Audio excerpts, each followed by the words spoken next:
그 외에도 장내에서 변비의 증세를 예방하고 배설물의 움직임을 원활하게 해줍니다.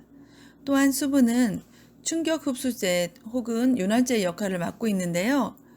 여러분 관절 아시죠? 어깨 관절, 무릎 관절, 발목 관절 이런 관절 마디마디 사이에 관절강이라는 관절 공간이 있는데요. 이 안에 활액이 관절이 부드럽게 움직일 수 있도록 윤활작용을 하고 또 외부 충격에 견딜 수 있도록 완충작용을 합니다. 눈 주위의 수분, 안방수라고 하는데요. 이 수분은 윤활제로 역할을 하며 영양분을 공급하고 대사산물을 운반합니다. 또 전해질과 관련해서 수분의 역할이 대단히 중요한데요. 여러분 전해질이라고 아시나요? 플러스 마이너스 전하를 띤 입자 상태로 존재하며 전도성을 갖는 물질을 말합니다. 예를 들어서 NaCl이 있다면 Na 플러스 전자, Cl 마이너스 전자가 합쳐져서 NaCl이라고 하는데요. 이게 물속에 녹으면 Na 따로, Cl 따로 이렇게 해서 전해질이 되죠. 세포 내액과 세포 외액으로 구성되는 체내 수분은요, 생리적으로 많은 기능을 하고 있어요.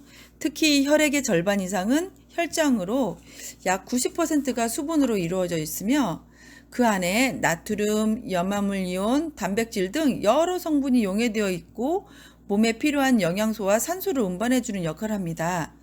전해질은 물에 잘 용해되어 양이온과 음이온으로 해리되어서 플러스 마이너스 전하를 띤 입자 상태로 존재하는데요. 체액의 중요한 전해질은 나트륨, 칼륨, 염소, 마그네슘, 칼슘, 중탄산염, 황산염 등이 있습니다. 전해질의 균형은 호르몬과 신경에 의해 조절되는데요.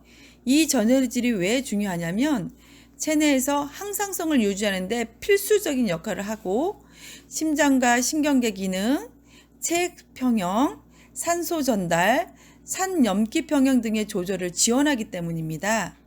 이 전해질이 수분과 함께 이동되기 때문에 수분의 역할이 아주 중요하지요.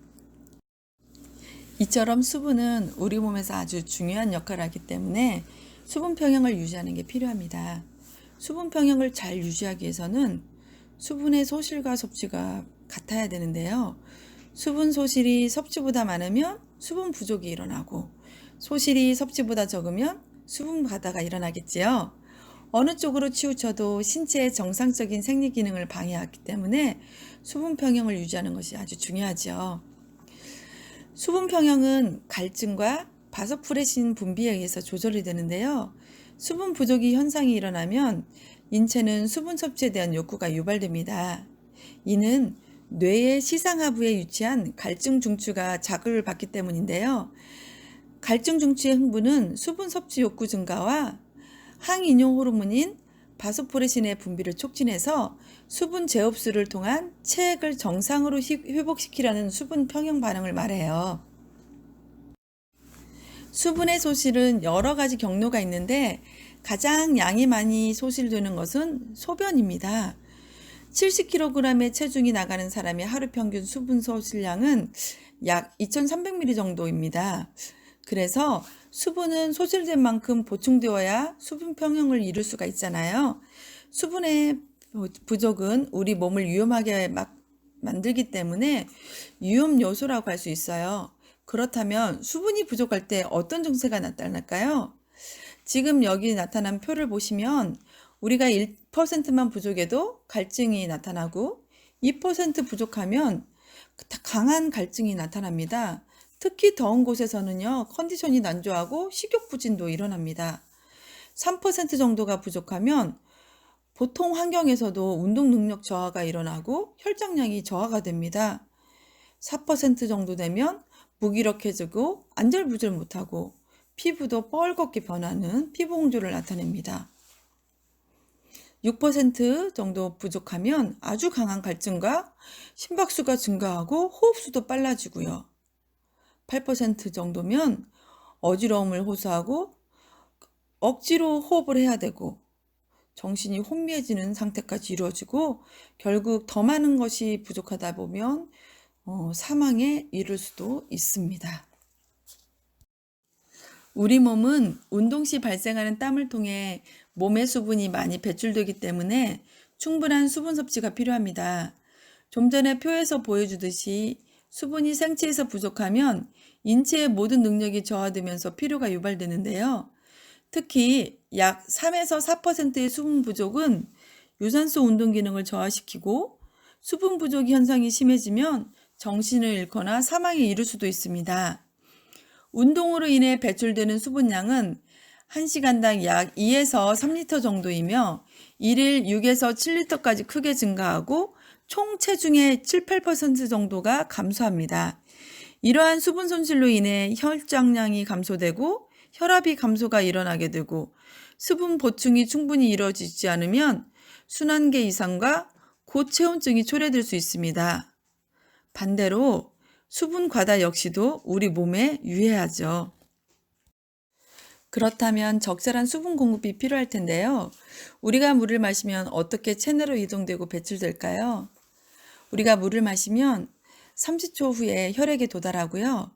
1분 후가 되면 뇌 조직과 생식기에 수분이 공급되고 10분 후가 되면 피부에 40분 후가 되면 몸을 한 바퀴 돕니다. 2시간 후가 되면 소변이 마렵고요. 1개월 후가 되면 우리 몸에서 완전히 제거가 되는데요. 그런데 여기서 잠깐 물을 마셨는데 2시간이 아니라 30분에서 40분 후에 소변이 마려운 건 왜 그럴까요? 그건 전에 음식물을 통해 먹거나 마셨던 것과 합쳐져서 그렇습니다. 우리가 필요한 물의 양은 얼마나 될까요? 하루 동안 섭취하는 음식에 포함된 수분은 약 1리터 정도 됩니다. 우리 몸의 대사작용 중 만들어지는 수분이 약 300에서 400ml 정도 되고요. 이걸 합쳐보면 총 흡수량이 1400ml 정도 됩니다. 배출되는 양을 보면요. 호흡이나 피부를 통해 800에서 1000ml 정도 배출이 되고요. 대변을 통해서 100에서 200ml 정도, 소변을 통해서 약 1500ml 정도 수분이 배출이 됩니다.